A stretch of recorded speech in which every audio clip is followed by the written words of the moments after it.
Welcome to Season 2 of Seagull Eagle. We made it further than Brighton in Europe, and unlike Palace, submitted our paperwork in time for the new season. We took a short break last week, partly because I was on crutches.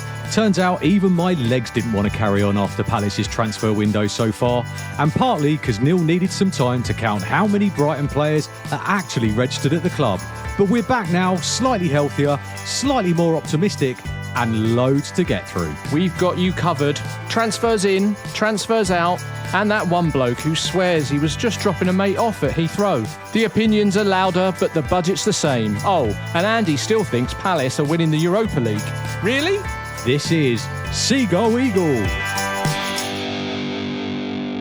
Hello, Andy. All right, Neil? Yes, mate, I'm good, thank you. More importantly, how are you? I'm all right. We've had people worried about us on socials this week because we went missing. We planned to do one last week. I'd just been in for a minor operation in the hospital and was still slightly, let's say, riding off of the tablets after the surgery.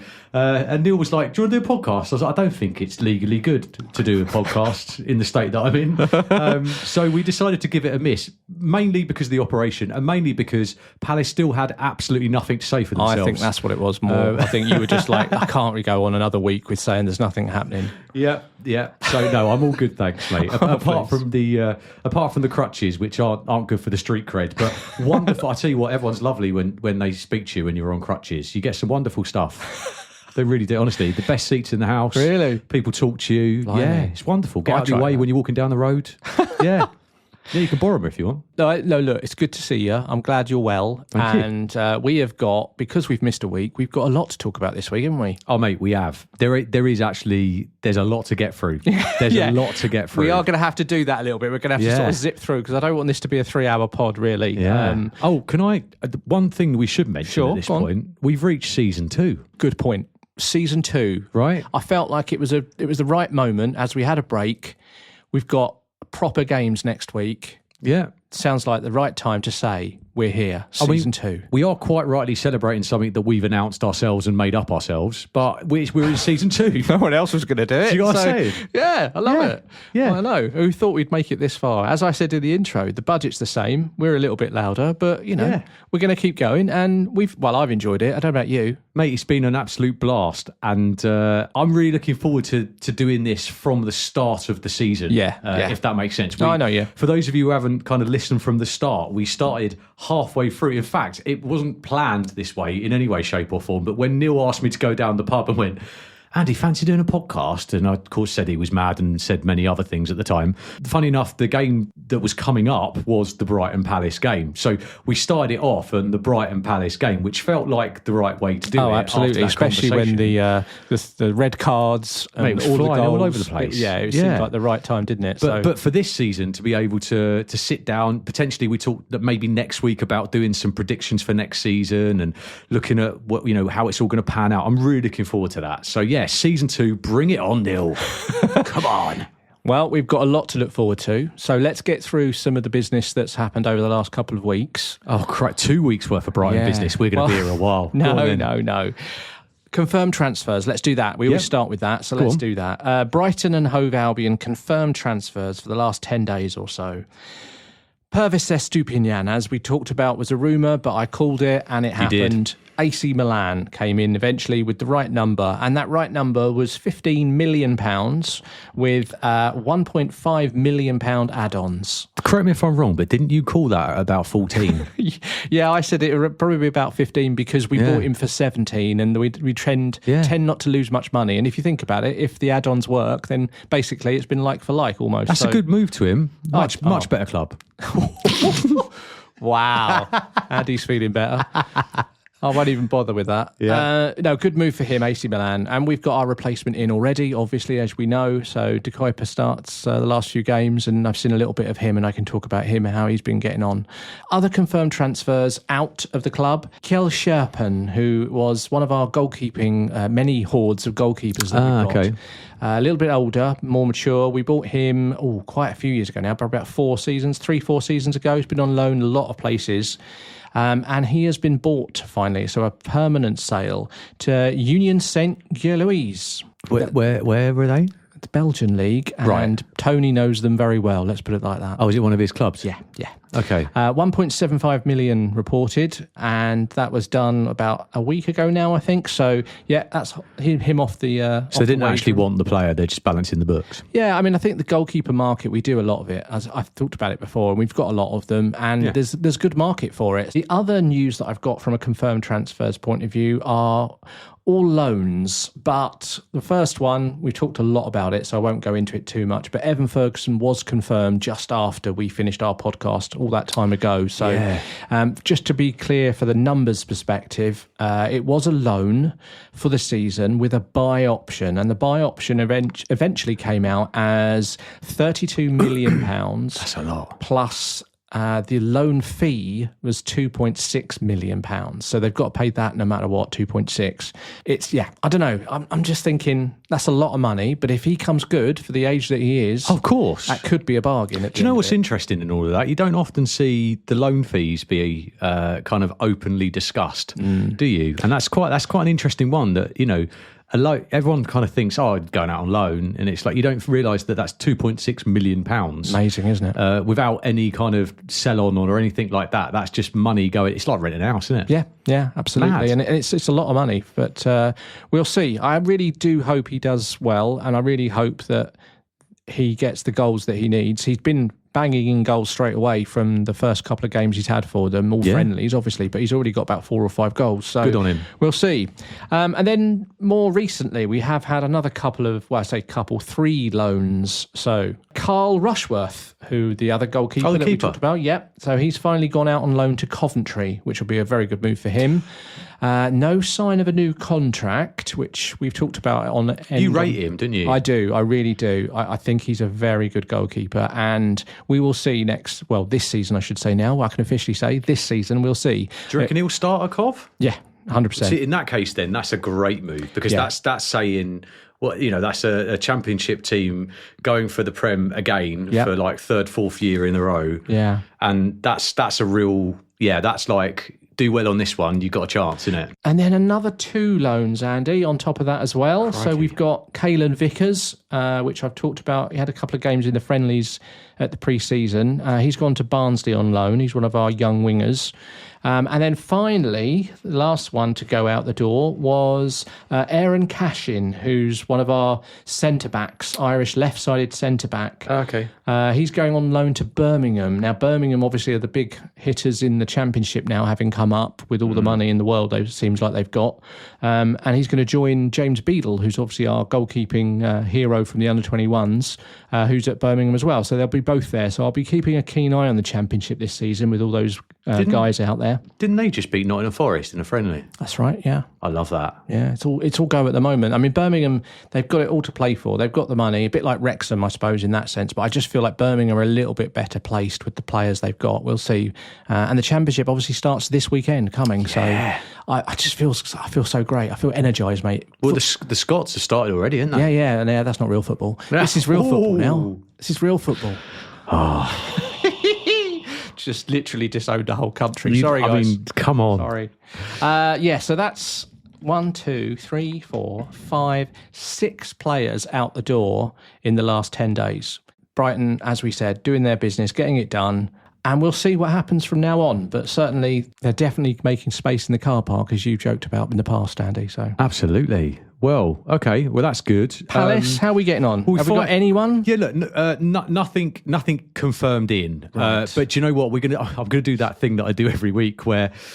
Should I just play last week's or something? Well, no, I think there's a few that I think probably might happen actually probably by the time this comes out. So that's not an official confirmed transfer. No, I know. Though, we'll talk about some of them later. And obviously, sorry if the time crosses in terms of when we're doing it. But what I can do is tell you about the confirmed loans that we've got going out. Some of our younger players, and also someone that a lot of people might have actually forgotten about. Go on. Rob Holding. Oh, yes. Yeah. We talked about him a couple of weeks ago, didn't we? We said we didn't know what was going to go on with him, but Well, I mean, look, got an answer now, have we? Yeah, I mean, look, he's only made one first-team appearance for the club since he signed. He reportedly, not reportedly at all. In fact, Glasner kind of just pretty much said it. He basically fell out with Glasner after the one game that he played. They were on the pitch. You know, when they do that kind of, they call it a warm down? Yeah, that's after right. the game, where they yeah. do the laps and all this. And there was some kind of falling out. Maybe Glasner wanted him to do one more and he didn't. I don't know what happened. And he ended up getting demoted to the under-21s. So this guy obviously signed from Arsenal for £4 million, ended up playing with the under-21s. He got loaned out last year to Sheffield United. And even at Sheffield United, Neil, only got 12 appearances last year. And then ultimately a failed move all round. Yeah. So what do you do in that situation? Go and play in the MLS. Ah, he's gone to the MLS. Colorado Rapids. Right. Yeah. Okay. Yeah. So he's gone on holiday, hasn't he? Let's be honest. Yeah, that sounds about right. So. Yeah. Yeah. So it's a bit of a weird one, this. He's actually left on a free transfer, even though he still had a year left on his contract. So we've kind of terminated. Oh, just terminated it. Right. Okay. It's not a good situation for anybody. And I would imagine we paid £4 million for him. Imagine what he's earning. Oh, yeah. Yeah. I mean, freeing up the wages. Yeah. Right? Exactly. Yeah. So anyway, yes. Goodbye, Rob. It's been lovely. We've loved having you wearing the red and blue for that one time. It's funny because when he first signed as well, there was a lot of raised eyebrows, which that's a bit of a weird one. Why? I don't know. It just didn't seem to fit. Oh, okay. It just didn't seem to fit. You know, when you sign a player and you're like, well, you must know, you sign hundreds. I mean, and it just didn't feel right. And I think, I don't know. He just didn't. We had a few of those when we first got to the Premier League. There were a few of those, like 2 or 3 that you looked at and you thought, what's that one about? I remember one we signed, a guy called, Brighton fans will remember this, we signed Lacardia. Okay. Jurgen Lacardia, Dutch centre forward. And, you know, when you're signing a centre forward and you haven't got a clue who they are, sort of thing. And I remember him coming in and immediately, as soon as he'd been on the pitch 5 minutes, everyone was going, what's this about? You know, get it? Yeah. I just think it was, you know, like that period, which we're going to get to soon, where all the big clubs have done their business. And then you get to that point where clubs of our size kind of look at that list and look at the shopping window and what's left. And then someone goes, yeah, but what if we went for him? And but really? And 4 million? That mate, 4 million. Let's do it. You know, like that kind of like rush by at the end. Yeah. And then all of a sudden you end up with him. Yeah, anyway, that's what happened. Right. Next one is David Ozo. David Ozo. Yeah. I think I pronounced that right. Nice. Okay. David Ozo. Now, I actually like this guy. He's a 20-year-old midfielder, a young lad. He broke into the first team under Roy Hodgson back in 2023. Okay. So it was back in the day when we were doing all right under Roy. You know, like steady, mid-table. Absolutely. Yeah, Roy did all right. And this guy came in straight from the youth team, and he was our youngest ever Premier League player. Got it. He even got in younger than Wilf when he first broke in. And thing is, this guy looks like a 35-year-old man. Like, he's not a kid. Do you know what I mean? He's one of them and he's grown up quickly. He really has. But he plays like that as well, right? Okay. So you can see why he's made his way up quick. And I do believe he's got a really good future with us. He's a very dominant midfielder, really good player sort of of the box ball. to box. Yeah. Okay. And just kind of, you don't mess with him. Yeah, gotcha. So what's happened to him then? He was out on loan at Derby last year, right? And they've asked for him back. Oh, okay. He only managed 12 appearances because he had a bit of injury and all that kind of stuff last year. So, yeah, I think going back there seems like a really sensible decision, given the fact that that was his chance to shine. It kind of didn't work because of his injuries. So he's now got another crack at it. So hopefully we get him back at the end of next year and he'll be hopefully on the bench ready to prove himself again. Yeah, I mean, any sort of loan for a young player coming from a Premier League team into the Championship, I think that's a great loan, isn't it? You know, it gives them so many games, so many opportunities. It's such a tough league. Of course. I think that's fantastic for them. And he has proved himself in the Premier League. Yeah, but I'm saying to get that consistency, it's great, that's what I mean, yeah. So who else have we got? Anyone else? Or is that it? We've got Teo Adamarola. He's one of our left wing backs. He's like one of the kids at the club. Right. He's got a bright future ahead of him. He's done really, really well in the youth teams. Right, okay. Getting good numbers, good stats. He's won for the future, and he's been involved in a lot of the pre-season bits and pieces. You know, certainly kind of has done well on the fringes. Mm-hmm. He was on loan at Bradford last season and did really well. and he's now just joined Leyton Orient on loan in League One. Oh, okay. So again, one for the future, but I think it's sensible to get him out there. Yeah, and it's a good loan as well. Leyton Orient play really good football, and they're a really attacking side, so that will be very good for him. That's okay. Well, that's good, Andy. You're getting a bit of business done. I know it's not quite the business that you want, but at least things are happening. You're getting players out. They're going to grow. They're going to develop while they're out. You're getting the deadwood out with holding goal. Yeah, I mean, so you've only got 17 first team players, and then Mr Glasner, he had a few words, didn't he? Can we talk about that at some point? Yeah, we'll talk about that later. But yeah, no, I think if you could stick around long enough and listen to us long enough, you'll hear about some of the rumours later. But I think that wasn't for you, Neil. Hopefully you stick around. Do I have to? Yeah, if you can. But I've got a feeling that we are on the cusp of a good few people coming in now, and the people that we've been linked with, I'm quite impressed with. So let's see what happens. Yeah, being linked and actually happening, mate, that's another matter. Oh, I know that. Club news, other club news. Yeah, go on. What's going on? Well, let's talk about a few things. Obviously, there's quite a lot of sort of administration things going on at Palace that we probably need to touch on. We're well good at admin, mate. Yeah, yeah, there's definitely some work there needed. The only thing I was going to mention, really, from a Brighton perspective, was there was a few rumours around Adam Webster and him getting an injury a few weeks back, and then it was confirmed by the club whilst we were off that he has unfortunately done his ACL. Yeah, is that a full season? That's pretty much. I wouldn't expect to see him this year, put it that way. So we'll have to wait and see. Okay. But yeah, so really sad news for Adam, especially when he had really good end to the season last season. Played quite a few games, did really well for us. So yeah, it's disappointing. Likely to miss most of the season, I would imagine. I mean, we've done all right with centre backs, obviously in the transfer market recently.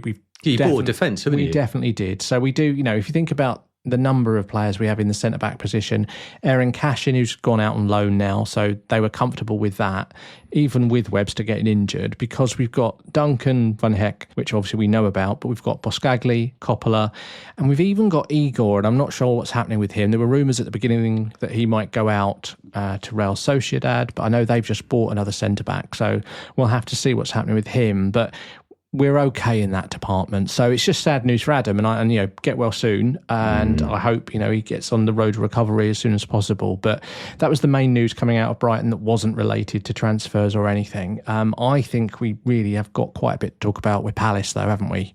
Before we do that, though, can I just address something? So just as a disclaimer, I didn't hear fully our roaming reporter from Spain's full report until I was sat in the hospital waiting for my operation.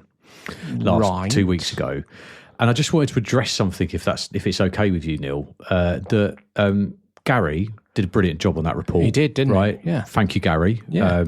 Loved listening to it, but there was one little bit of it that I was a little bit shocked about. Oh, I don't know what you're talking about. Did Gary not claim that Brighton would be competing for top 6 next year? Oh, no, he did definitely claim that. I thought maybe it might have been or... Beer in hand, he definitely claimed that. He did, didn't he? Yes, he believes. And I just wanted to... I mean, again, not digging out, Gary, because you could be right?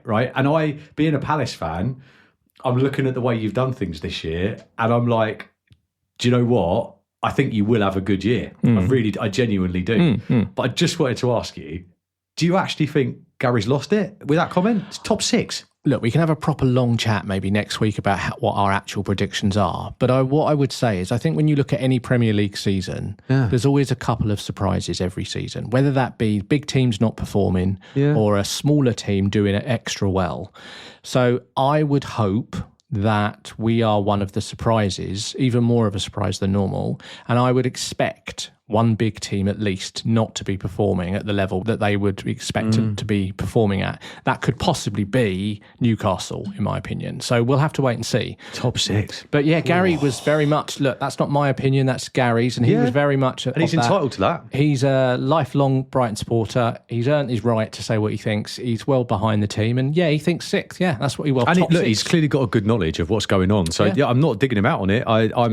He's positive about it. He's very brave thing to say. Yeah, fair play, Gary. Yeah. So look, from Palace's point of view, here's a weird one. We've just been drawn in a competition that we're not meant to be playing in. Yeah, Conference League draw. So that was it wasn't the full draw, was it? It wasn't you didn't even qualify for that, did you? It was like the preliminary or something. This is the point where I start losing it in this pod now, isn't it? I had to, before we started this podcast, everyone, Andy was trying to explain to me what the draw was that Palace just got drawn into, and I still don't really understand it. So explain to me. Right. Crystal Palace have just been drawn against who? Right. So, well, it's not even one team. But that's my point. But this is the absolute Mickey take out of the whole situation, right? You go, well done for winning the FA Cup into the Europa League. Oh, no, actually, you're in the Conference League. Oh, no, actually, you're not. Yeah, no, you're not even in the Conference League yet, are you? So we've now been drawn for a playoff, right? So therefore, basically, I think it's the 14th of this month, I think. Yeah, it's quite soon, yeah. There's a playoff between FC Midtjylland or FFK. Yeah, right? Midtjylland, yeah. Yeah, there we go. That's it, yeah. Right, so them two teams are going to play each other. Yes. Right? Yeah. We don't play the winner, Neil. So this was the bit that you lost me at. Sorry. So there's a playoff. So them two teams are going to play each other. But then whoever wins obviously has to play Crystal Palace because Crystal Palace won the FA Cup, Andy. They must be a big team in the Conference League. We played the loser and the winner, guess what? What? They go into the Europa League. Well, it's only right and proper. I mean, that's amazing. So you have to watch these two teams play. And these are teams that have come 7th and 8th in their own leagues. Yeah, I mean, you did come 12th. So, I mean, you're lucky. The FA Cup, mate. You're lucky to get in the Conference League. So what... So hang on. So let's just get this right then. So these two teams are playing. Yep. Whoever wins that game goes to the Europa League. Yep. Whoever loses gets to play the honour of playing Crystal Palace. We're the consolation prize. And then, so if you don't win that game, you're not even in the Conference League. No. Wow. No. And that game would take place on Thursday, the 21st of August at Selhurst Park. And then the second leg on the 28th of August, a week later, away. Okay, so let's put a pin in that for a second, right? So Europa League, Court of Arbitration of Sport, the whole thing that's going on with that, what's the dates with all of that then? Because isn't that around that time as well? Well, we've got the CAS appeal is going to happen on the 8th of August, which I believe is, I think, Friday. This Friday, yeah, okay. So people listening may know already, but let's hope and... Well, yeah, if you're not quick off the mark to listen to the pod, you probably know already, yeah. So 8th of August, but they've said quite publicly that there's no verdict to be expected until the 11th. Okay. Right, so we'll find out. So at the latest, we'll have something definite, one way or the other. There's no extra appeal after that either. That's it. The deadline is the 11th of August at the latest. Yeah. Palace will know one way or the other, Europa League or Conference League. And then 10 days later, we're meant to be playing in this qualifying playoff. Wow. Consolation prize piss take. Yeah. That's crazy. That's where we're at. So, yeah. Talk about uncertainty, though. That's just unbelievable, isn't it? Oh, it's utter madness. But yeah, I'm without opening that whole can of worms again. Conference League draw. Still laughing at the fact you play the losers. Honestly, I mean, how can you even write that? But do you know what? One of two things happens here. We win the Conference League, right? Yeah, I mean, West Ham won it. So that would be a hell of a story, even if we do. But I swear down, right? It's getting serious, everyone. We will win that appeal. I promise you now. You're going to win the appeal and you'll be in the Europa League. I've got no doubt. Okay. And do you know what'll happen? We'll get in the Europa League and we'll probably get knocked out after, the first few games. I mean, that's the irony of it all, isn't it? In a genuine question, Andy. Yeah. Without all of the other rubbish going around it, all the politics. Yeah. If this wasn't the case, if this was just Crystal Palace, you've won the FA Cup, you have a choice. As a fan, if you had a choice of going into the Europa League or the Conference League, what would you rather be in? I would choose the Europa League because you would. I mean, well, look, even though there's very good chance that you would get a European trophy by winning the Conference League, going into the Conference League. Yeah, do you see my point? You've got a really good chance. No, I get it. I absolutely get it. But also, you win the Europa League, you get into the Champions League. What? Well, yeah, I know. And if my mother was anyway, look, the point is the Conference League is very winnable. Europa League, I would say you've probably, I don't even know what the odds would be for you winning the Europa League, probably about 20-1 or something, let's say. Yeah. You're probably one of the top 8 teams, 10 teams in the Europa League. Yeah. Whereas in the Conference League, you are going to be the top team. You will be the number one favourite for the Conference League. Surely not. Premier League. It's only one club every league that goes into the Conference League. So there's no other countries. There's only one club per country. Some of the Europa League teams drop into it or anything like that? Not anymore. Not since the new changes. Oh, okay. So from last season onwards, you're only one club per country. So Crystal Palace are going to be clearly the top favourites to go to win that if they're in it. No, like I get it. Forest I mean, would be. it's an opportunity to get, well, in essence, the third trophy within a year, right? Because obviously we've got the one coming up on Sunday, and then you get that. I get that, but also I think, look, you look at it under progression, don't you? And you go, you're in the Europa League, you can push on, and that's what we were meant to have done this winter, but we haven't been allowed to. Look, I get your point. We were the same. Brighton were the same. A lot of fans wanted us to be in the Europa League, didn't really want us to be in the Conference League. I personally don't understand it because, you win the Conference League, which, let's be honest, there's a really good chance you would do. You're in the Europa League next season automatically. Is that a thing? Yeah. You keep going through it by winning it. So, I don't know. It's interesting. I just wanted your opinion, so thank you. I appreciate it. I'll be honest with you, Neil. I genuinely don't care either way. It's that whole thing about, to put it into one sentence, it's morally what's right. Oh, yeah. No, I agree. For me, I agree. I know there's loads of arguments. No, but on the for football me, side, mate, it's morally right. We won that competition. We should be in it. And ironically, we'll probably do worse by being in it. That's the truth of the matter. Let's be honest. We all know that. But anyway, we'll find out. And the truth is, next time we do the podcast, we will probably know. We'll have a definitive. Absolutely. Yeah. What else? There are a couple of other things, aren't there, Palace-wise as well. It's going to be a bit Palace-heavy at the moment, but I think that's because there's so much going on. You've got a new owner.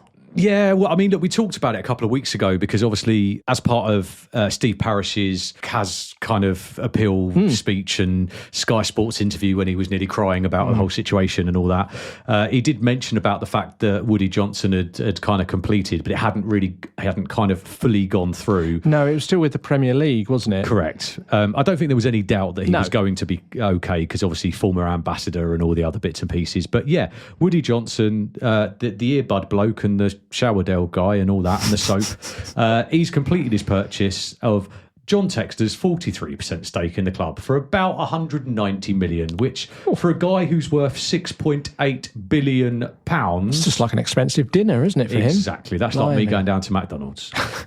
So yes, he signed the Premier League owners charter and obviously will join the board of Steve Parish, Josh Harris and David Blitzer. And it's said to be the same deal. Pretty much. Like for like. Yeah. Okay, fair enough. And he said, do you want the official quote? Oh, have you got a quote? Just I for, love a quote. good measure. I love a quote. Go on. He says, I'm honoured and privileged to be joining the ownership group of Crystal Palace Football Club. It is an organisation with a proud history, tradition and deep roots in English football in South London, which I came to admire during my time as US Ambassador to the United Kingdom.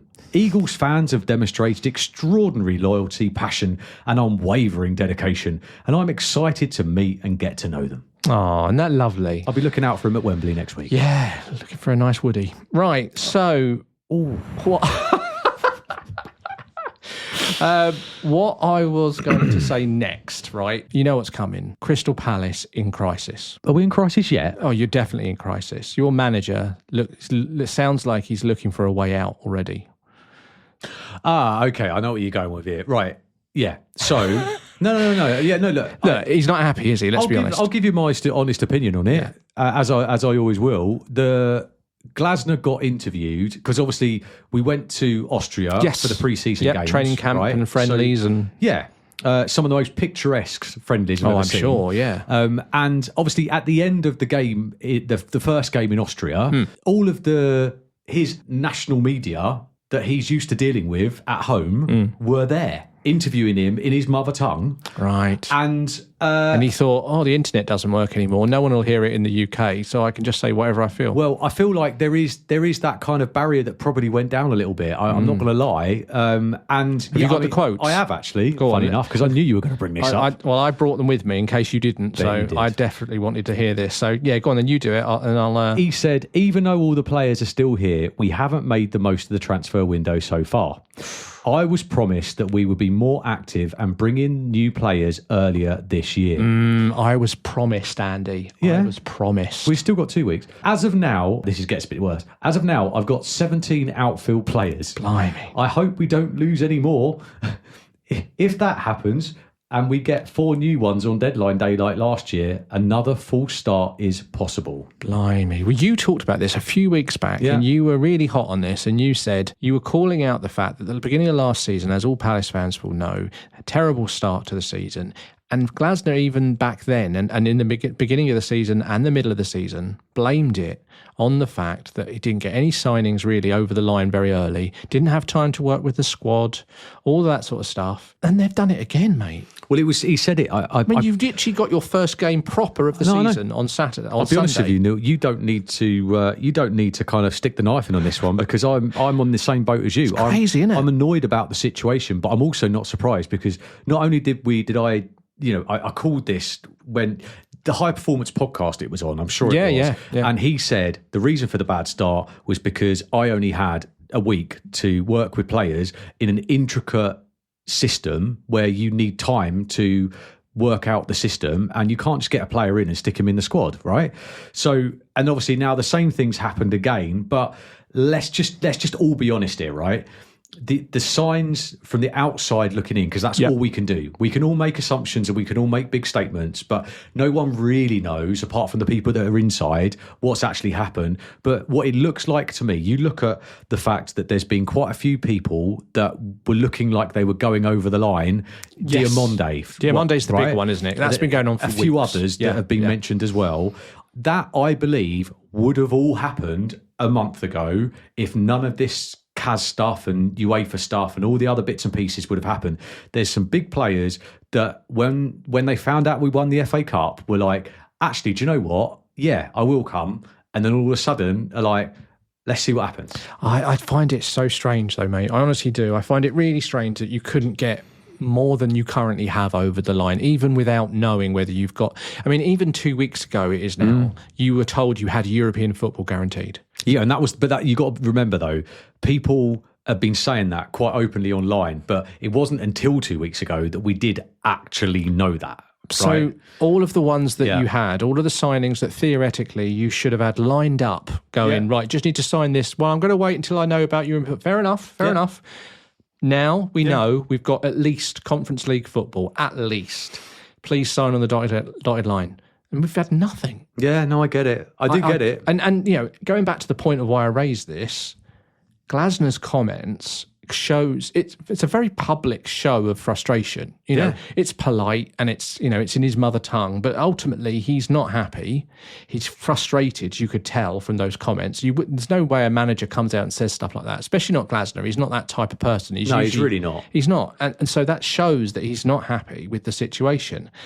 If they have a bad start and you get Conference League football, I mean, I'm not sure he'll be there. I'm not sure he'll be there at Christmas. Okay, the only thing that's different from last year, though, let's just rewind a very quick little bit here, right? Which is that last year, Glasner he'd only come in the previous season. We'd had that lovely run at the end. Yeah. But we've achieved a lot last year, and we've still got that same team.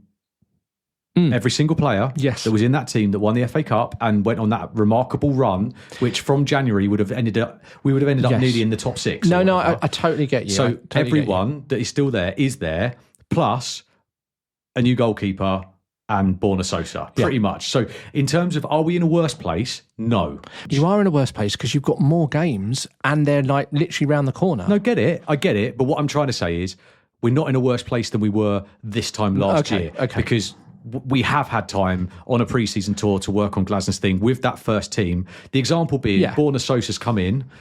Will Borna Sosa start the Community Shield? I don't think he will. No. I think they'll play, because that team that they played in the last friendly, we'll talk about in a minute, that was the team last year. Sure. So do you get what I mean? I agree with all the point. I think we could have done so much more, and I'm well disappointed, but I'm not quite as scared as I was this time last year. I totally take your point. I think the worst thing about all of this is the fact that Glasner's had to come out and say it. And I think that just shows that he's frustrated and upset. Well, did he have to come out and say it, Neil?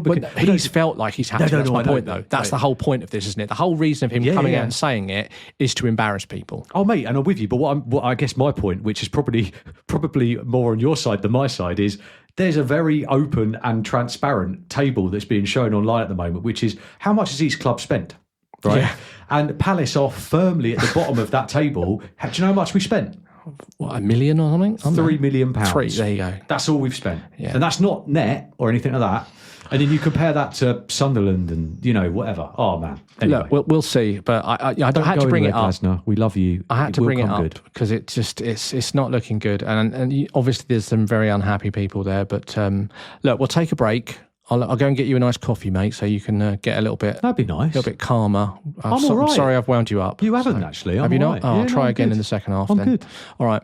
We'll see you in a few minutes, guys. Bye.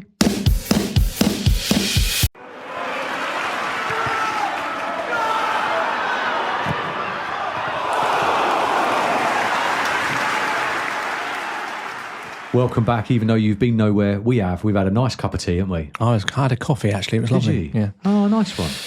Do you want to talk to us about your friendlies then, Neil? Good point, actually. Yeah, we have had a few games, haven't we, since you were in your deathbed. Deathbed? Yeah, there's been two, almost 3 games. It's a bit of a weird one. Okay. I'll explain. Last Wednesday, we played a game against Coventry that wasn't televised. It was behind closed doors. And we beat Coventry 2-0. That's good. And that was at the training ground. Yeah, exactly.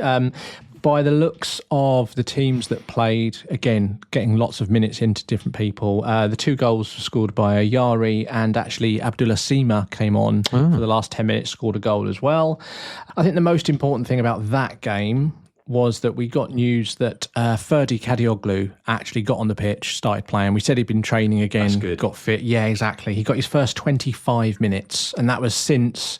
I think it was November 2024 was his last game time. So really good news to see him out there. The rest of the teams were, a mixture, as we always expect, of the younger lads and the actual first teams that play all the sort of the minutes between them.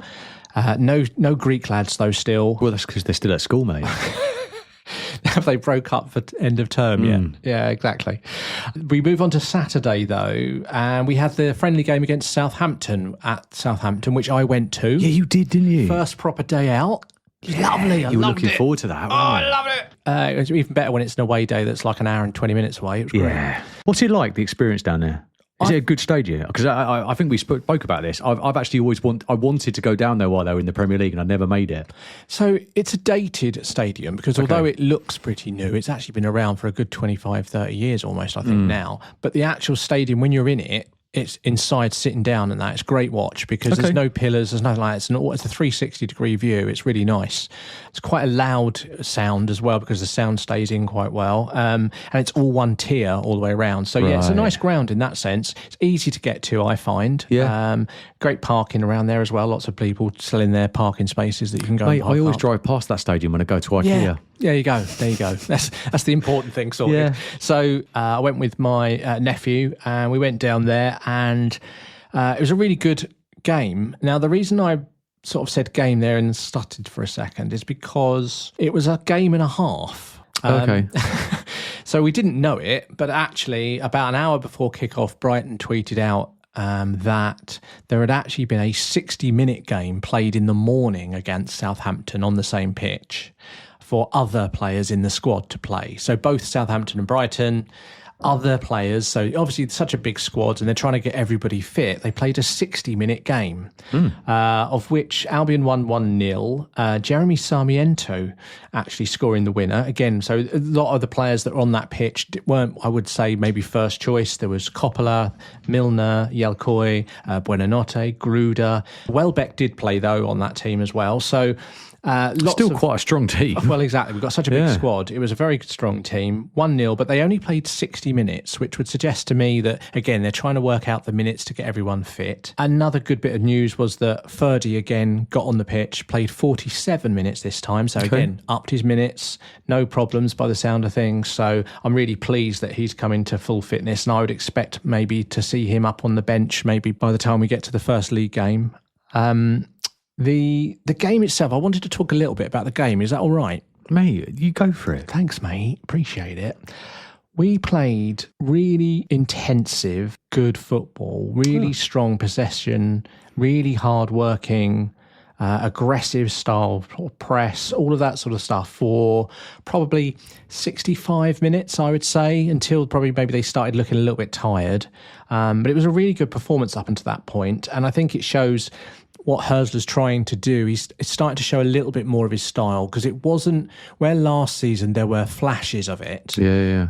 This last couple of friendlies I've actually watched, you could tell there's a real sort of desire to keep that tempo constant through the whole game. Yankuba Minta scored both of our goals in a 2-2 draw. We actually went 2-0 up, and that was us up until the 65th minute, as I said. So really, I think up until that point, we just completely dominated.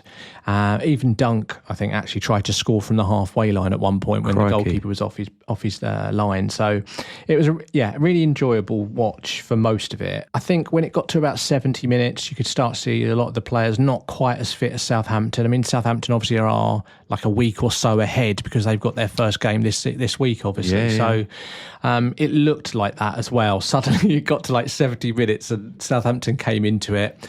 They did score 2 goals, but by then we'd got most of our young lads on as well. So the back four only had Van Heck in it. The rest of them were all young lads that you wouldn't really, or maybe a lot of Brighton fans wouldn't quite know. The only other things that were sort of missing were, I mean, Carlos Baleba was completely missing, which we knew he had a little bit of a knock, so that's a bit of a concern, or at least I thought it was. Jack Hinshelwood was also missing completely from both games. I'm hoping that was just resting him because he's had a long summer, obviously, as well. So we'll have to see. But I think overall, I think it's what you expect to see a couple of weeks before the season starts. You know, a lot of Brighton drawing with a championship team. There it is. No, as you say, look, it's not.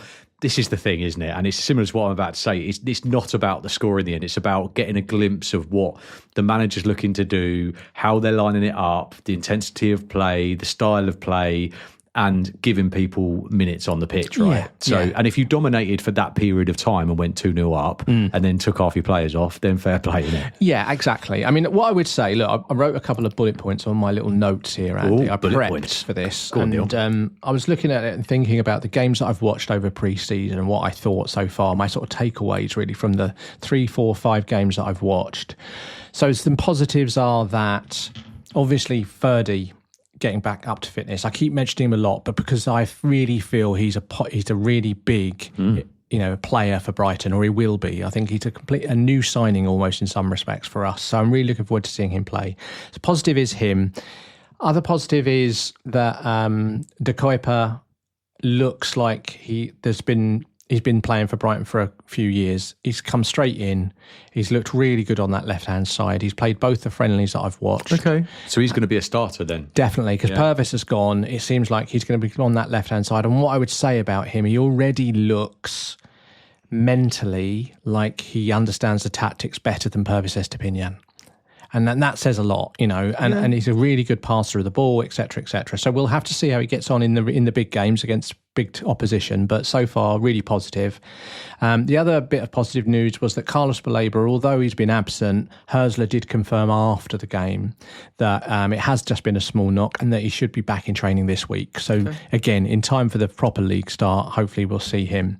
From a downside perspective, my concerns, I've put a couple of bullets here, which is that the 2 Greek lads, in all seriousness, we haven't seen them at all. Yeah. Now, Simas, I know, had a bit of an injury at the end of last season, and Kostoulas obviously is adjusting to life in the UK like Simas is. But do you reckon they were signed, though, to go straight into that first team? I think they were signed to be in that first squad. Yes, yeah, absolutely. If not the bench or whatever, but definitely within that squad. And it's frustrating not to have seen them. However, again, literally about an hour or so ago, I read some quotes from Fabian Hörsler, and he made it clear that they are actually fit. They're okay. There's no problem with them, but they're taking their time with them. And the main reason they're doing that is because it sounds like they've learnt their lessons from the beginning of last season, where they've changed the physicality of the training. And these lads have got to get used to something that is very unusual for them, which is the amount of pressure and load they're going to be putting on their bodies. It's a big step up for them. So what they're trying to do is they take their time with them. So I feel more comfortable in having heard Hörsler talk about it and saying, look, we're just going to take our time. Yeah. Hopefully we'll see them on the bench, or we might see them here and there, but what we're not going to see them is suddenly starting in the next 3, 4, 5 weeks yet.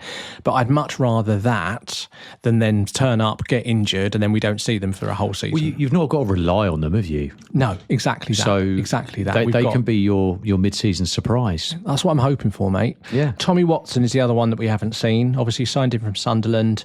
We know he had a little bit of an injury, but again, we haven't seen anything from him. I don't have an update on him, so that's another concern. But the good news about Brighton is they always make sure they've got enough players around. We've done our business early. We've got the players in. And Saturday's game against Southampton, you could see that was probably going to be pretty much, barring maybe one or two, the starting 11 against Fulham, I would expect. So if that's that goes... the bit I like to learn, which is like, what's that first team lineup on that last friendly of the season? Yeah. And is normally how it's going to go, I think so. And we've got one more game. We've got one more game against Wolfsburg on Saturday. Oh, you have, yeah. Yeah, so that's at home at the Amex.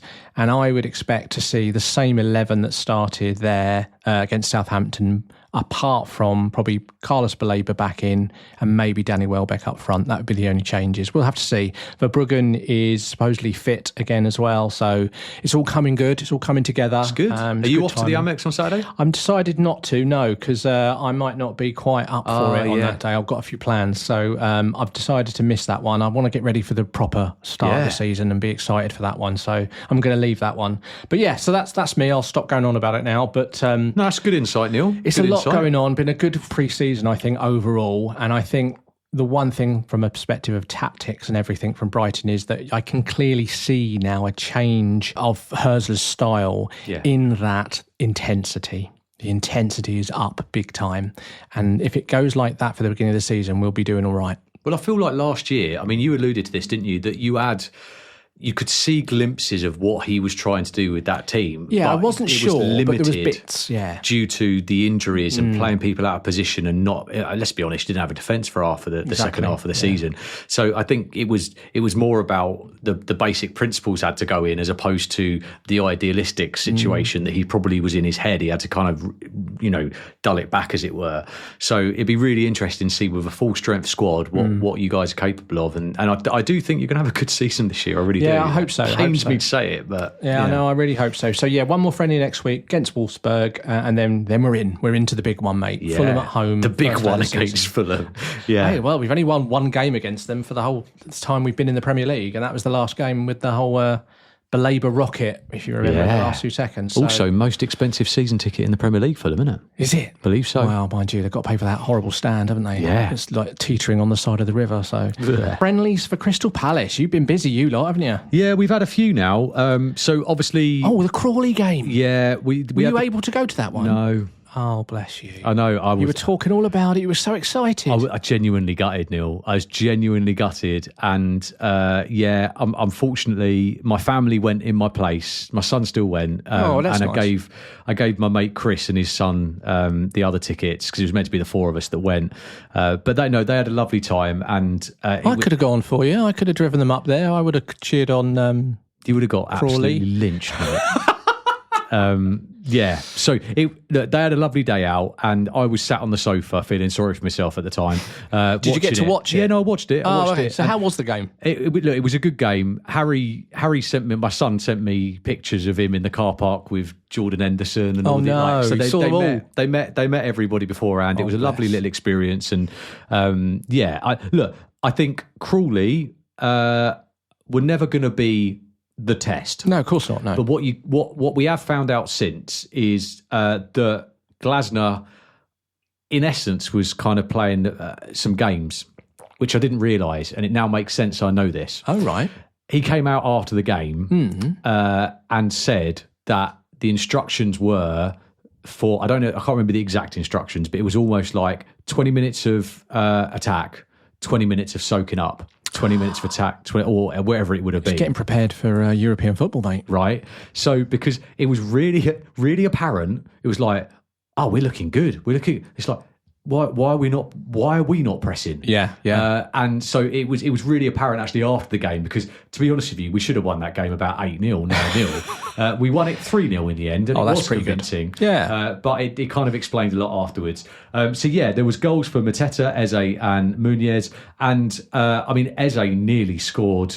I don't know if you can score the goal of the season against Crawley Town. I saw this on social media, to be fair. Phenomenal. I think it was the first game that we saw, feels like a long time ago now, but Borna Sosa, the new signing. Oh, okay. Got a game, did he? Yeah, he got a game, or most of it, and he looks really comfortable on the ball. And funny enough, very rarely, like when you talk about the player's reputation and what they're good at. Yeah.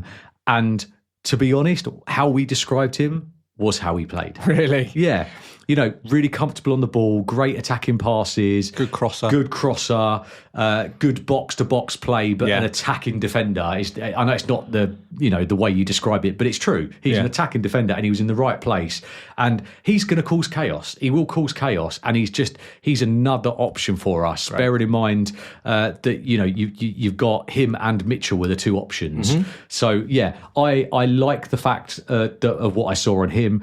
And my initial things were Eze and Mateta have picked up where they left off last year, right? Which was great. A couple of kids got an opportunity to play as well. But Crawley Town, tick, done. Yeah. Nice experience, nice day out for the family. Good minutes in the legs. Yeah, we move on.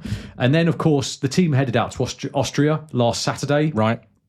As I said earlier, beautiful training facilities out there. Yeah, that's beautiful, isn't it? It's made me want... the first thing I said when I sat there and watched that with my son last week was... we should have gone to this, obviously, if I wasn't injured. But wouldn't that have been an amazing experience? Go to Austria, go to that beautiful place.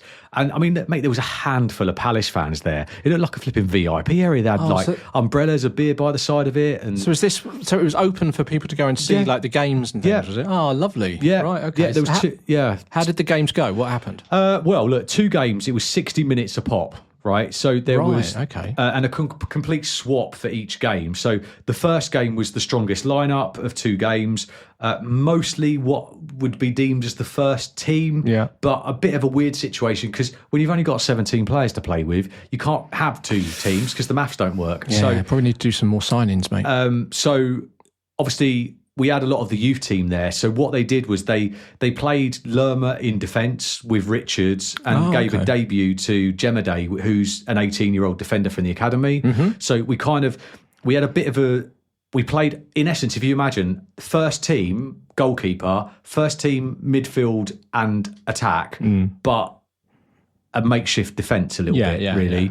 Yeah. And Albion did that as well. Like they filled in the gaps basically with other academy players and stuff. And they kind of swapped it for the second game where they had the first team defence, but with the rest of it not quite first team. So it's a bit of a weird one, but it wasn't the first game was not a convincing display. Right. It wasn't. Moments of good play, seemed quite shaky at the back, understandably, and quite frustrating and unable to keep the ball at times, actually. Yeah. I found it quite a hard watch. I thought we were lucky to get the first goal. Mateta scored in the 38th minute, launched the corner flag as normal, and then they made it 1-1 in 58 minutes. I think, look, they're a good team, right? These are... Mainz, yeah. Good team. So I think... it was the 1-1 was about right in terms of the result in the end because we kind of got our stuff in gear. But when you take into account that Henderson made 3 brilliant saves, ironically all with his feet. It was, one of them where he shouldn't have got it. He stops him. So if he hadn't have kept us in it would have been a completely different game. And when a keeper can kind of affect a game that much, you're kind of thinking maybe we're a bit lucky. We shouldn't be relying on him that much. Yeah, I get you. So there we go. But Gay and Lacroix were missed at the back, and there's a reason why they play in that position, right? Then the second game came on. You got Benitez, the new signing, in goal. Lacroix, Gay, Kamada, Sosa, and Nketiah, Eze. Oh, right, so, still not the first team, but the first team defence. Stronger again, though, Yeah. And then this game was a hard watch, a really hard watch. I thought it was really bad, really sloppy passing, unable to deal. They were really pressed. They were really pressing team. Right. We went 3-0 down in 35 minutes. Wow. Okay. Yeah. And this was only an hour-long game again. Yeah. Blimey. 3-0 down in 35 minutes. And guess what we did? Do you remember that time when I started getting frustrated? That one time you got frustrated? Well, no. Do you remember last season when we went for a little bit of a tough patch and I was getting really annoyed with Nketiah? Oh, yeah. Blimey, yeah. And I gave him the benefit of the doubt. It's one of my favourite moments. Yeah, because we were playing the game as if Mateta was on the pitch, but it wasn't. It was Nketiah. Yes. And so we're still playing as if he's on the pitch. Yeah, exactly. But he ain't. And they're 2 completely different players. But we still hadn't learnt that in this game. So we were still playing them long balls, long through. But Nketiah just can't deal with them. He needs the ball on the floor. He needs to run onto the ball. And it just wasn't working. So I started losing my stuff and got really annoyed. And then we had this big late throw at the end, which... we ended in a 3-2 loss. Right, okay. You got restored our dignity with Eze the kid Roman Esse that we signed from Millwall. Yeah, he's looking We're good. hoping he's going to have his breakout season this year because I think he will get some minutes now with the especially when multiple. Eze gets old. Yeah, He won't. He's not going anywhere. And LaCroix gave us back our dignity a little bit. So yes, it wasn't a disaster, but not quite what I was looking for in that game. Okay. And then we move on to Uzberg. Is that how you pronounce it? You happy with that? Yeah, that'll do. Yeah, which was our second game in this tour. Now, this was a bit more of an interesting one. It was what I would class as probably our full first team lineup. Oh, okay. Was it a 90-minute game, that one? No, it was still the 260s. Oh, right, okay. Game one, as I said, first team lineup. We won the game 3-1. Two goals from Mateta and a goal from Eze. Again, picking up where we left off. Yeah. Up front and midfield, we're looking really, really strong. Uzberg got a consolation prize from a kind of the last kick of the game. What I did love from this game, I don't know if you've seen it online, was there was a brilliant set piece. Eze kept getting, the little niggle kicks, the pushing off. There was a lot of that going on with these German teams. And I've never seen it before, but Eze nearly squared up to one of them. No, really? Which is very unlike Eze. In a pre-season as well. You could see it was one of them, you're going to injure me in a minute. Clearly and this ain't going to frustrated do you get still what I mean? playing for Palace, yeah. No, not at all. He will continue to as well. You watch this space. But anyway, they did this, it was a free kick, kind of maybe 10 yards outside the box. Right. And everything lined up as you normally would for the ball to come in. Eze plays a direct pass to Mateta, who's stood in front of the keeper on the floor.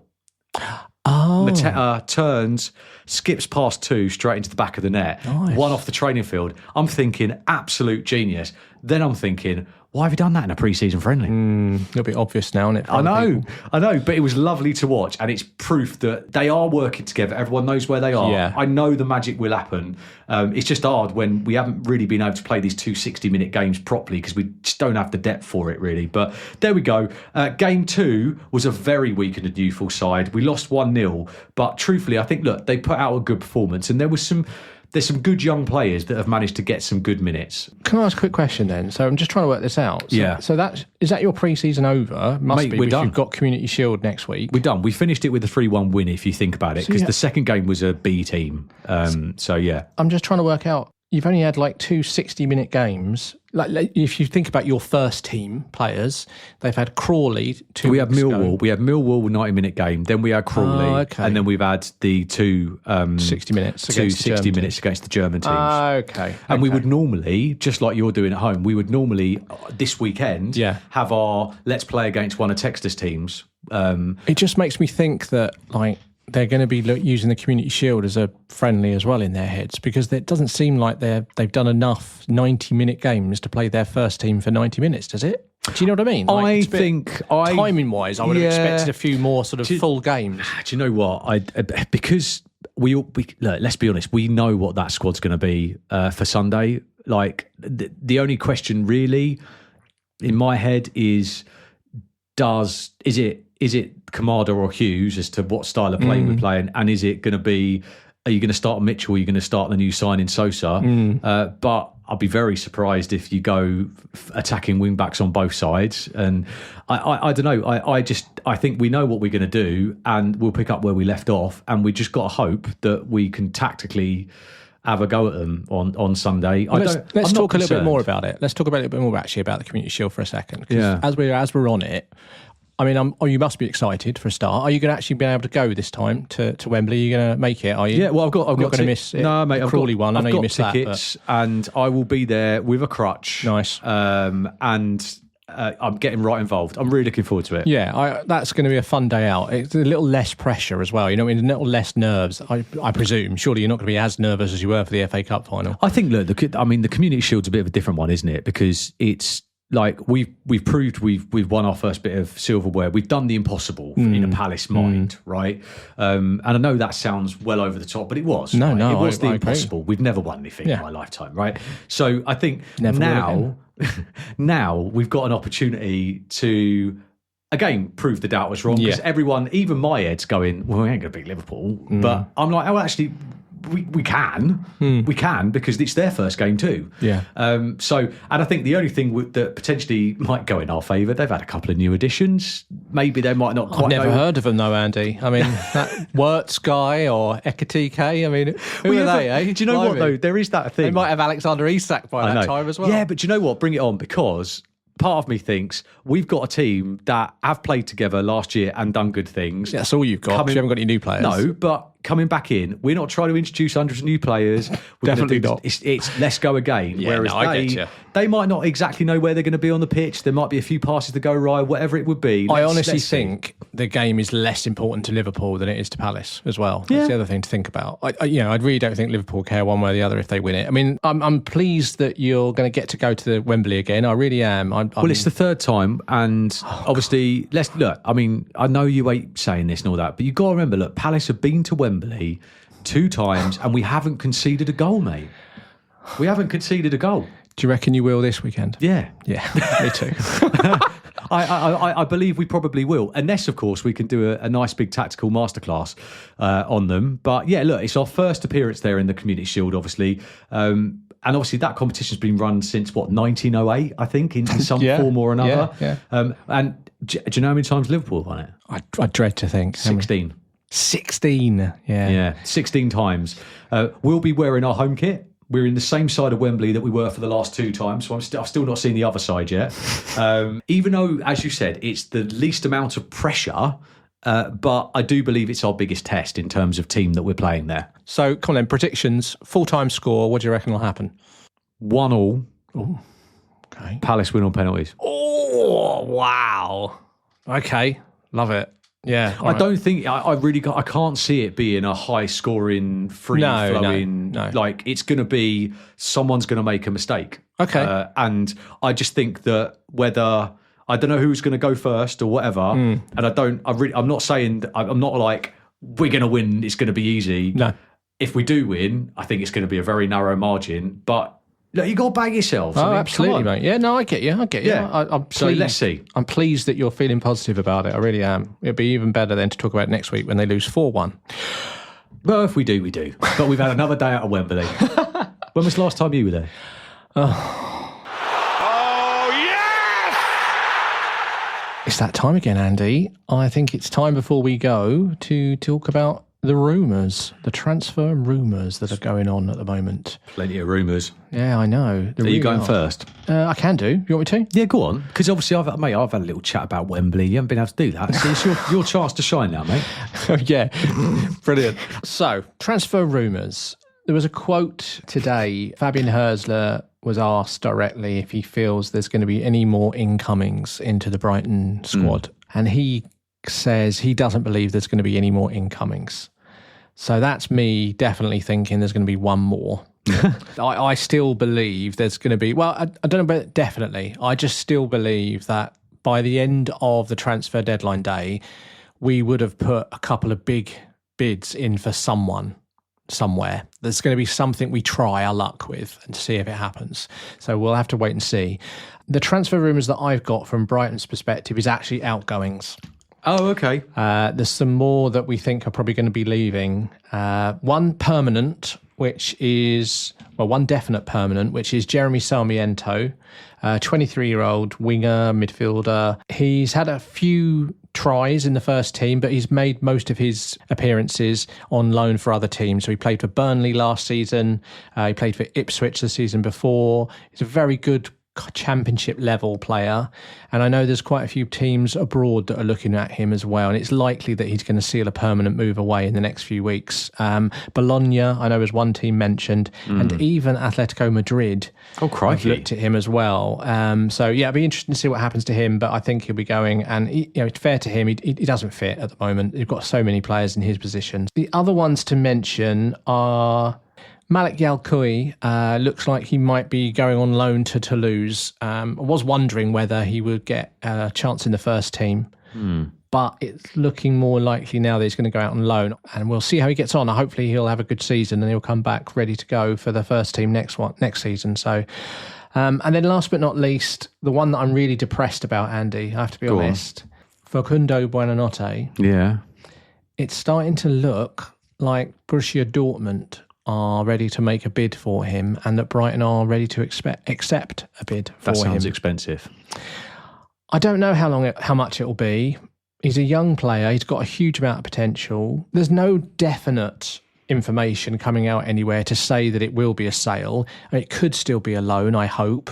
But it feels like it's going to be a sale, and I'm really depressed about it, mate. I can't lie. I really wanted him to play in the first team. I think he's got such potential, and he's so close to being such a good player, in my opinion, that I can't believe Brighton are going to want to get rid of him. But it looks pretty solid that Dortmund are at least going to be trying to get hold of him for this season. So we'll have to see. But look, you run it as a business, right? To some degree, if there's money on the table and do you think you've got a backup plan, then maybe that's the... Yeah, I get that from the club's point of view. I think it's just a personal thing that I just really like him as a player, and I'd like to see him play a proper season, as he's still only like 20, 21 years old. He's still young, he's got plenty of time, and I just think I wouldn't want to get rid of him. But, this is football, this is the way it is. Maybe we'll get an option to buy him back or something, who knows, but stay peeled for that one. So yeah, Buonanotte to Dortmund possibly,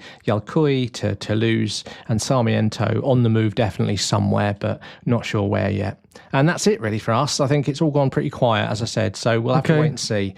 Palace, there must be some rumours for your guys now. Now we know that you're going to be playing in Europe somewhere, even if you're going to be playing Conference League losers or whoever it is. Yeah, so bitter. Look, there's a couple. I mean, there's plenty out there, but he's trying to pick out. What ones do you think have got legs? Martinez plays for Spanish club Girona. Yes, arguably Neil, their best player. Actually, very good player. Yeah, 22 years old, described as the complete fullback by many people. He plays kind of right centre back in a 3-man defence. Yeah, he's more of. I would say that as well. He's more of a centre back in some respects. He's very mobile though, isn't he? Fast and agile. Yeah, like kind of quite versatile, good positioning, really good tackler, and kind of technique, ball control, all that kind of stuff. Yeah. Like he's got a good future. He made 39 appearances from them last year. Only 3 goals and 3 assists, but obviously from the back line. It's not bad, mate. There's rumours of a £9 million deal. 9 million, is that all? Yeah. That's a pretty good deal, mate. Yeah. Well, bearing in mind we only spent 3 so far, so we're clearly not looking for big money here. No one's looking to spend any money at Palace, aren't they? Blimey. So £9 million deal. But when I was looking into this yesterday, I wrote these words, looks like a done deal. But today I have seen that Juventus have stepped up their interest. Oh. So let's see what happens, but there's certainly a lot more momentum on this one. Obviously, this would be a replacement for Joel Ward, club legend, who obviously left the club at the end of last season, and it initially would deputise for Munoz, wouldn't they? So, interesting. As you just mentioned him, Munoz. Has there been any other sort of like blowback from those comments? Anything else going on? Anyone sort of sniffing around him or? No, it's all gone quiet, mate. Has it? Yeah. Well, that's a bit of good news then for you, isn't it? No, mate, the club won't let him go anywhere. No, he signed a new contract as well. Yeah. It's just silly, isn't it? He's silly comments, but it doesn't help you. Well, we say silly comments. I mean, I don't know exactly what was said. It wasn't in the right language for me, but point. I mean, it could have been. You just don't know, do you? It could have been taken out of context. Okay, so that looks like there's a possibility. Although, like you say, with Juventus sniffing around, that could then go sideways. But we'll have to wait and see on that one. Yeah, I think judging on how the Borna Sosa thing and the Benitez thing played out, I wouldn't be surprised if the Martinez thing happens in the coming days. Right. Now, the next one is Bissek. So Inter Milan, German centre-back. Oh, yes. So this is a bit more of an ambitious one of which, to be honest, I'm not convinced is going to happen, but there was quite a bit of momentum over the last few days on it. Right. €32 million, probably about £28 million bid rejected by Inter. Right, okay. Now, there was loads of rumours. It's all according to who you listen to. 50% of the media was like interested. 50% were no chance. And the recent stuff that I'm seeing today is saying that he's rejected that move because he wants to stay in, Champions League and all the other bits and pieces. I think that this one is riding on the Gay situation, hence why we haven't done anything particularly about it, and the Diamande situation as well. But there's clearly some kind of traction in this because it's being reported by the people that tend to get things right. Yeah, I mean, he's of an age where he would hope to be playing first team all the time. Yeah. And he's a good prospect. You know, obviously playing it for Inter, I mean, Champions League football, we got to the final last season, you know, there's a chance, he wasn't playing, but he got a chance to play and things like that. So it's an opportunity for him. And yeah, you're right, the rumours are that he wants to stay at the club, but you never know, you might get torn away, you know, you might get, if you get Europa League football, I think that's one of those that could be the deciding factor, you know. I agree.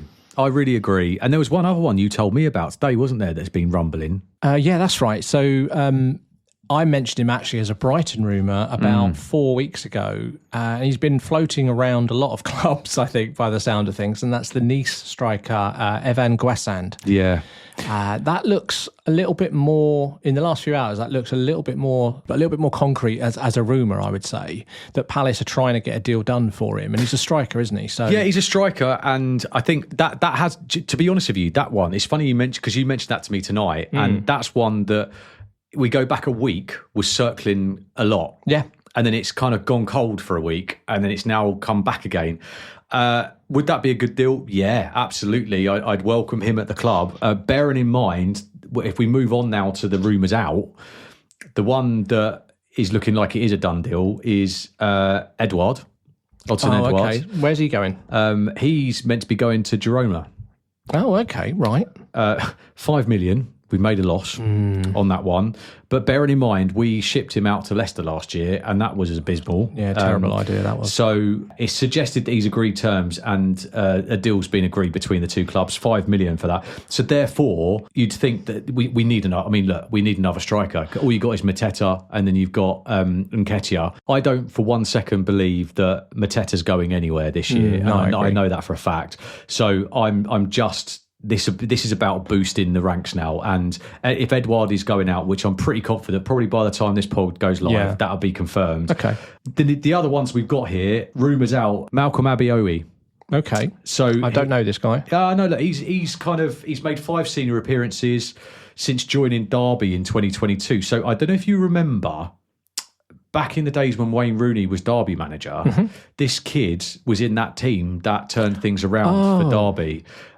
We signed him. I do remember him. Oh, so okay. So he was a Derby player, and then Palace bought him. We bought him, and he was like young, next best thing. Yeah, right. He's 21 now, only just. As I said, he's made 5 senior appearances. He joined back in 2022. He's been out on loans to Hull City, Molenbeek, Oxford United since joining. Right. But the problem is, since he's excelled under Wayne Rooney's team, he hasn't really done it for anybody else. He's had 32 appearances. He's only got 1 goal and 1 assist. Right.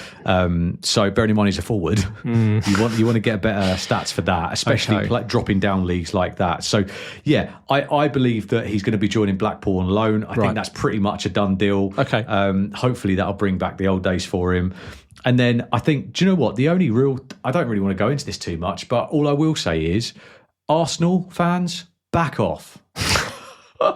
Right. Oh, hello. What's going on now? Are we going back to the Eze situation? Yeah, I'm getting a bit sick of it, Neil. Are you? I'm getting a bit sick of it because... Right. Hang on. Let's get this right. Let's go. A warning from Andy to Arsenal fans. Go. Back off. Just back off. I'm getting a bit sick of it about the fact that all I see online and on socials is about where's Eze going to play, and how he's coming to his mates, and how is it, what we're going to do with it. It's like, mate, you haven't even made a bid for this player, and Arsenal fans are talking as if he's already joined. And I get it. I understand it's all the circus and all that, but I feel like this one's gone so far that you look on, you Google Crystal Palace, you've got to go through 50 news articles about Eze joining Arsenal before you even find anything about anything else.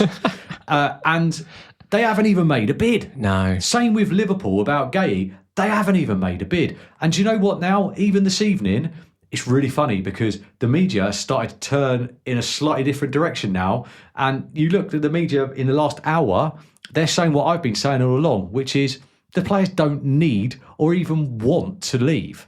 They're being linked away. Eze's gone, Arsenal? Yeah, I'm up for that. Don't have to, though. I'm still under contract and I'm having a lovely time. Yeah. Gay, club captain. Do I want to go to Liverpool? Might not start. It's an interesting one as well because, especially with those two players in particular, they're both English internationals. Yeah. Got a World Cup next summer. Yeah. And it's a real risk and a real gamble to change clubs, try and either learn new tactics, get into the side, whatever it is, especially if you're taking a step up, and no offence, but if they go to Liverpool or Arsenal, it's going to be a step up, they're going to be playing Champions League. Do they want that extra stress whilst trying to get into the England side? Whereas where they are at the moment, they know the tactics inside out, they're comfortable with the team. Yeah, I get your point, mate, I really do. They've actually got more to lose than gain, to be brutally honest. At this moment in time, I think you're probably right. And I don't think from the me just going, Eze said goodbye to his teammates. It's like, well, who's written that and where have you got that from? Yeah. It's all of this sort of stuff. And then now, obviously, there's this kind of like the 1st of August, there's a release clause that runs out. It gets the 1st of August, and the media's going, actually, the release clause was the 16th of August now, not the 1st. It's like, just everybody shut up. No one's actually made a bid for these two players. They are currently Crystal Palace players. You can speculate and you can talk all you want because that's the game and what we're playing. And what I'm doing to other players, I get it, but this is ramped up a little bit too far now, guys, because no one's actually made a bid for these players. And I don't think they're going anywhere. Work it out, Neil. If they were going somewhere, we would have signed some bloody players, wouldn't we? We're going to go from 17 in the squad to 15. I don't know, mate. I think the way you're going, I haven't got a clue what you're doing. They're not going anywhere, trust me. Okay. Well, we will see, won't we? We will definitely see. By the end of, thankfully, the good thing about all of this is that by the end of the month, everything will be closed.